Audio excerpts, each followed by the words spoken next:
Shalom. First and foremost, I want to begin by giving all praise, honor, and all glory unto Yahweh Ba'ashem Yahushua Bahashem Rachakwadash. Double honors to the apostles and the elders at the great millstone who taught men his truth, and much respect to the Akim of the labor in his work. Peace and salutation to the hopefully elect who are scattered abroad at the USA. Shalom. Yeah, and speaking of peace, we want to understand that peace cannot, will not, and won't be established in this earth unless the so-called white man is violently uprooted out of the earth.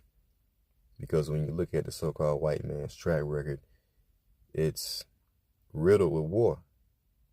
This is how this man pretty much got his footing within the earth and established himself, which goes back into an ancient prophecy of Esau Edom, who would gain dominion over the planet by the way of the use of the sword or weaponry, waging war.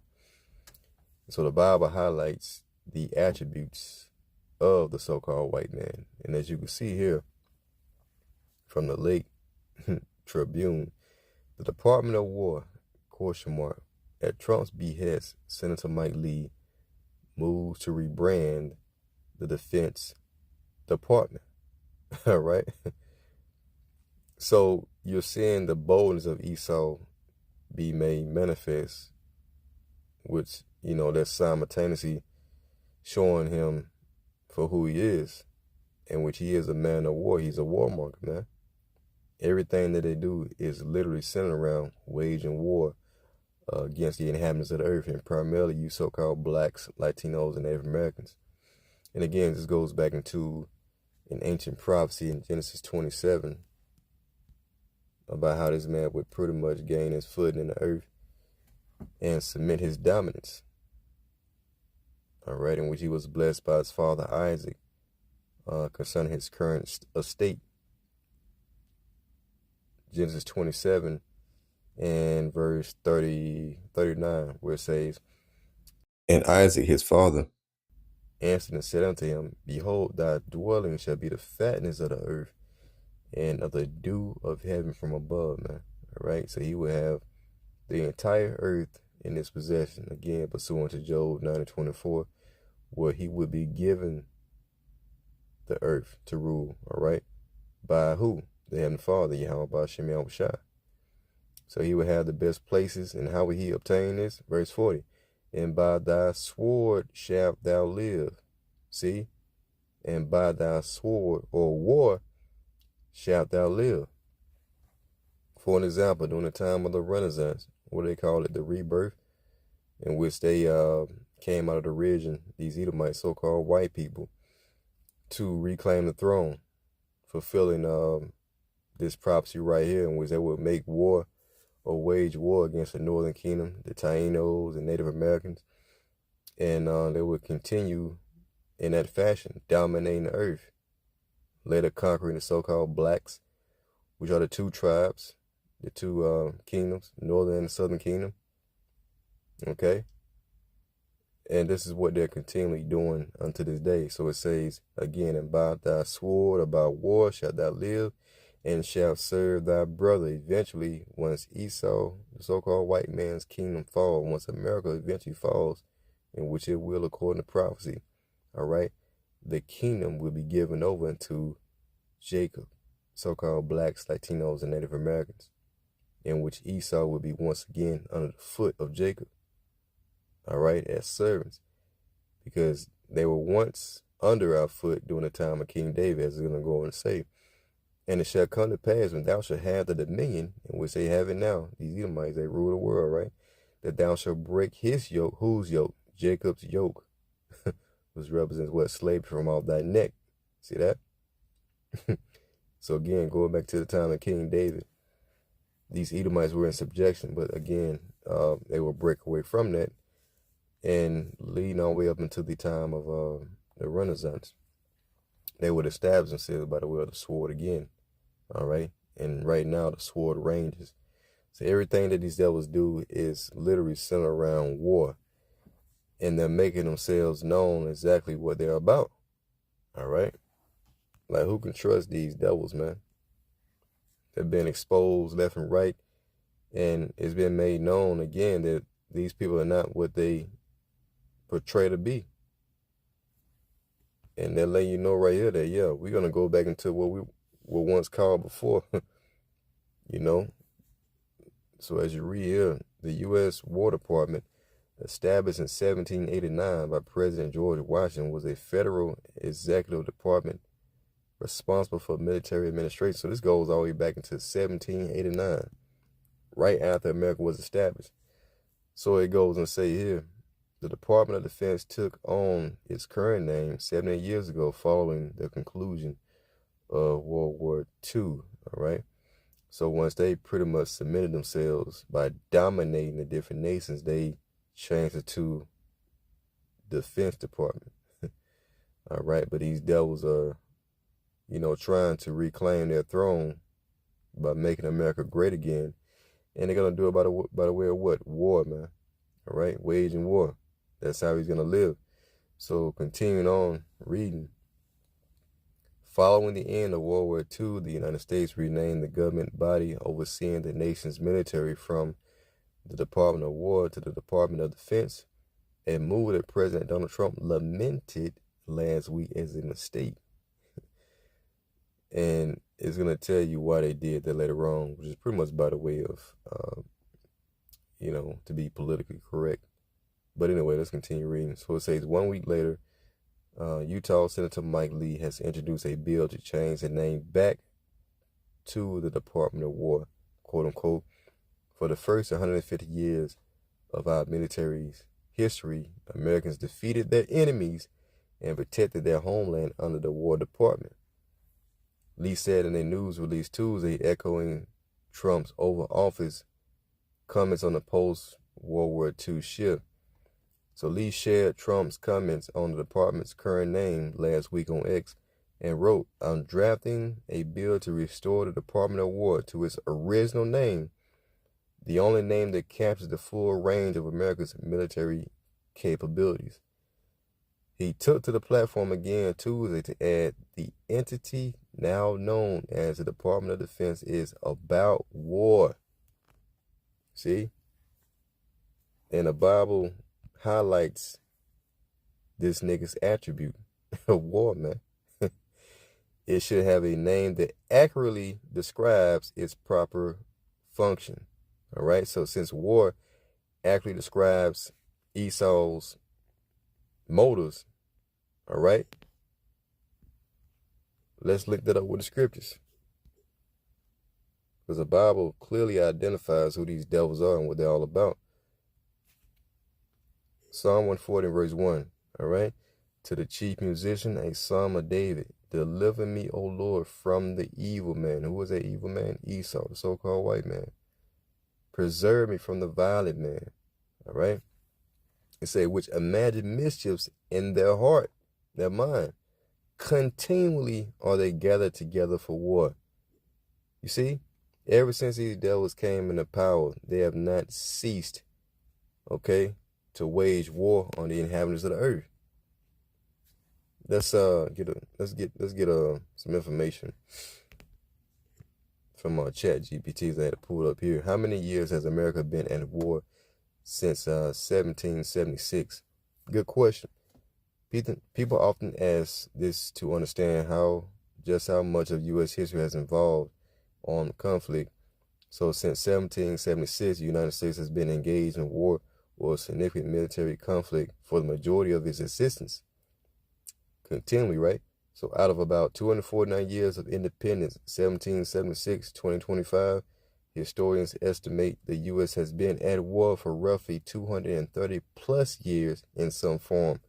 All right, so that's over 90-something% of the time that America has been continually at war.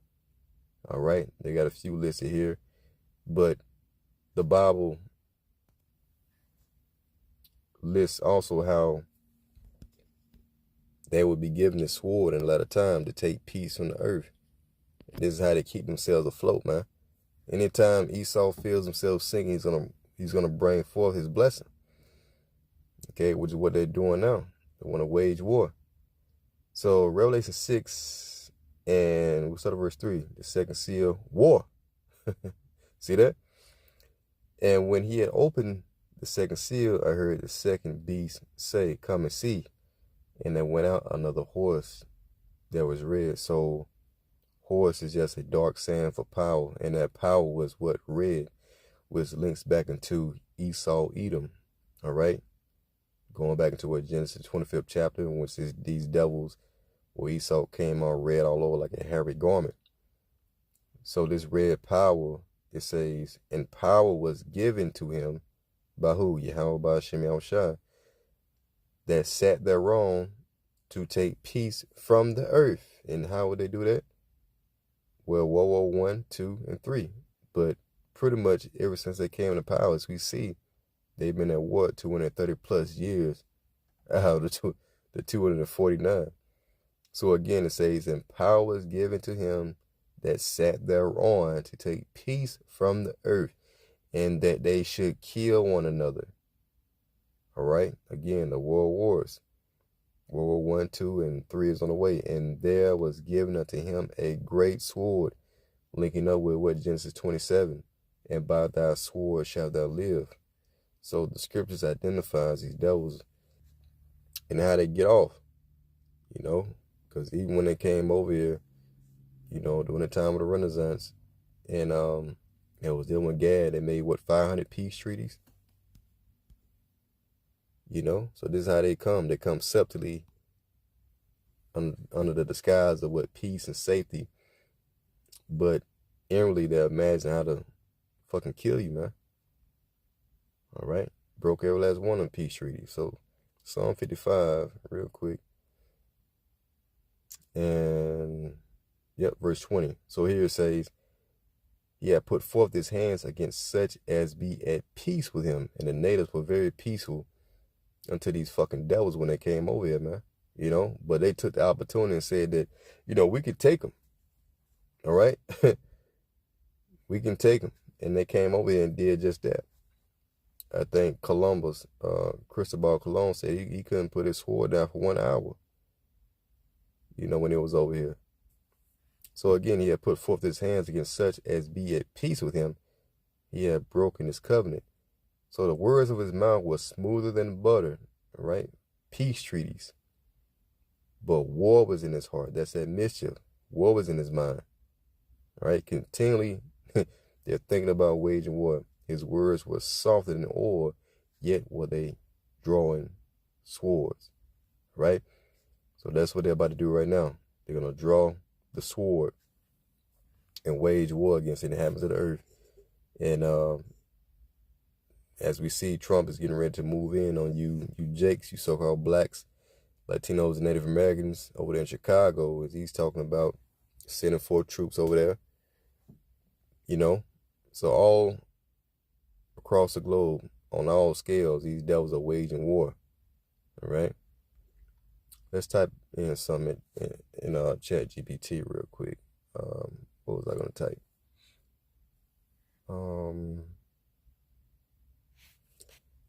Yeah.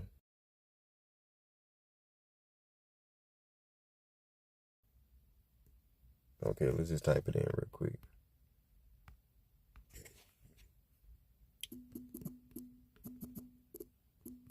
Give me a list of all nations U.S. has bombed.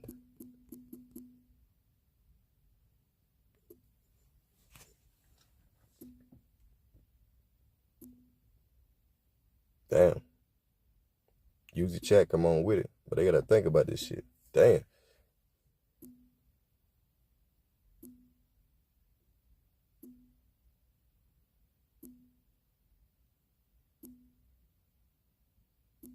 God damn.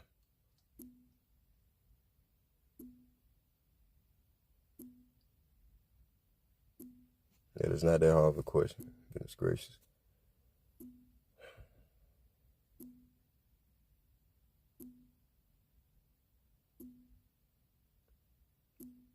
This is ridiculous.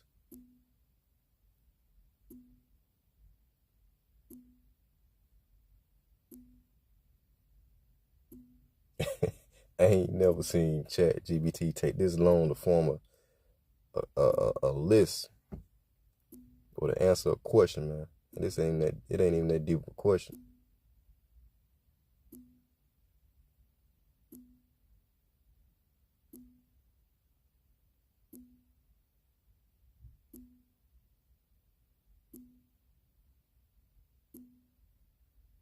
I mean, it's pulling up everything.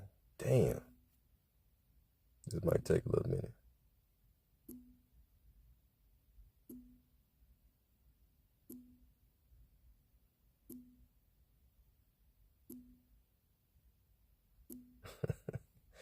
Hey, Salakia. I had no idea, Salakia. But this shows you how these devils went around this earth completely murdering, bombing, and dealing treacherously with all these different nations. And they don't think that there's going to be a recompense for all that, man. All right? But the Heavenly Father got some set up for these devils, in the form of World War III, as we know, in which everybody going to be able to get their lick back.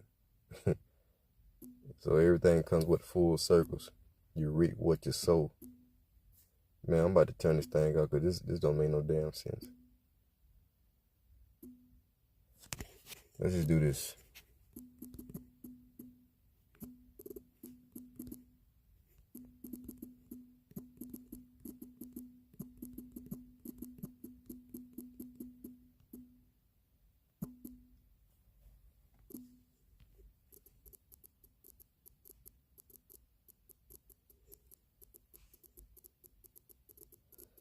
All right, so we'll just read this right here. So here's a breakdown. Nations bombed by the U.S. 20th and 21st century. Here, Japan, Germany, Italy, France, Korea, China, Vietnam, Laos, Cambodia, Guatemala, Cuba, Dominican Republic, Grenada, Panama, Iraq, Kuwait, Bosnia, Serbia, Yugoslavia, Afghanistan, Pakistan, Somalia, Yemen, Libya, Syria. God damn. Let's see what they say down here. So you get the point, man. All right. So America got a lot of blood on his hands. It's a lot of that took so long, but they got off on that. This is how Esau submitted himself in the earth. And he's looking to wage war again because he wants to what? He wants to live. Let's get this in the book of, I think, Isaiah 33, verse 1. So it says, woe to thee that spoilest, and thou was not spoiled. What is this talking about? All right, this talking about Esau, primarily America. All right, so you see at the top, the judgment of the Most High. And thou was not spoiled, and dealest treacherously, and they dealt not treacherously with thee.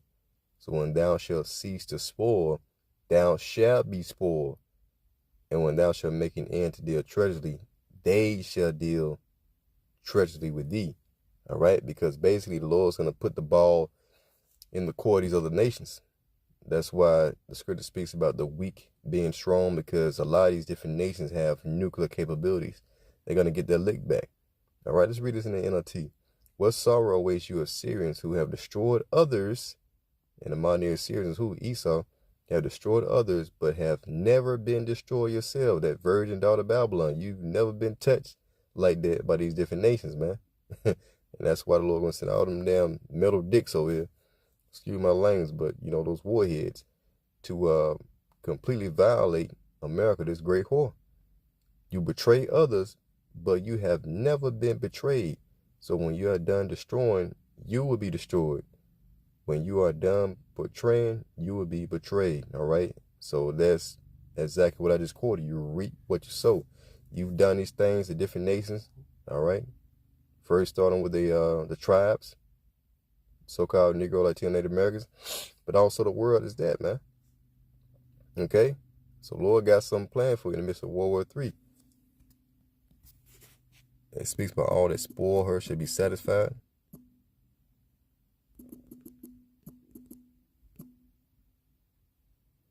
All right, so Psalm 50.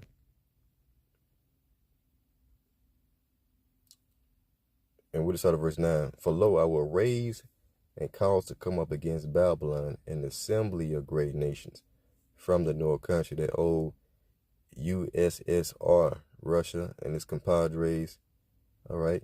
And they shall set themselves in array against her. From thence she shall be taken.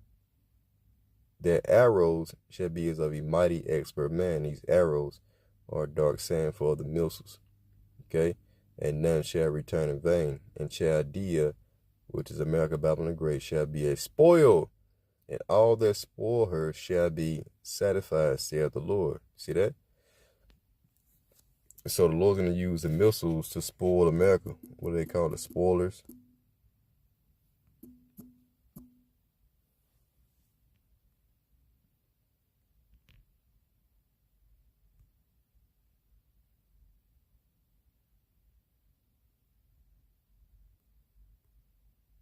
Yeah, we'll get Jeremiah 51. And, man, Psalm 52. So it said, wherefore, behold, the days come, saith the Lord Yahweh, by Shemashah, that I will do judgment upon her graven images. All right, Babylon's graven images, these idols. And through all her land, all right, the wounded shall groan. Though Babylon should mount up to the heaven, and though she should fortify the height of her strength, yet from me shall spoilers come unto her, saith the Lord, showing you that it's the Most High who's going to be behind this great destruction by these different nations. He's going to cause these nukes to be shot at America, Babylon Great. All right? A sound of a cry coming from Babylon, and great destruction from the land of the Chaldeans. Right? Because the Lord has spoiled Babylon and destroyed out of her the great voice, which speaks great things. All right? When her waves do roar like great waters, a noise of their voice is uttered. All right?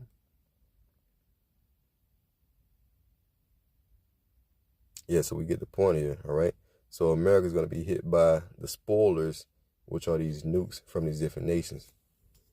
With this right here.